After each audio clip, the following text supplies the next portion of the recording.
guys, break time namin ngayon. Siya po nandun na sa cigarette smoking. Nagmimiyarin na. Nagpaiwan na ako dito kay sasarado ng ano ng tentok. Pakita ko yung ginawa ko sa inyo. Yan, dami oh. Nasa 30 guys ayan. Pro cable naman yan. Ito yung mga kasama niya, mga bakalat kato. Diba?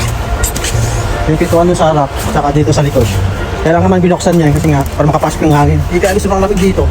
Eh, sabi ko sa akin, bubuksan natin para yung hangin magpapasok. Eh, gabing init talaga. Ano naman napaka-agad.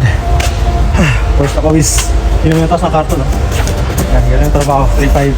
May 3.5 ano ka na. Ano oras may 10,500 arawan ka na, diba?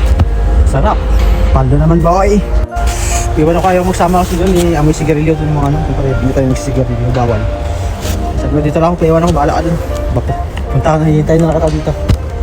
Hihintay tayo ng mga ilang oras. Mga ilang minutes pa, 30 minutes, okay. So, yun guys, akit natin today. Bye-bye!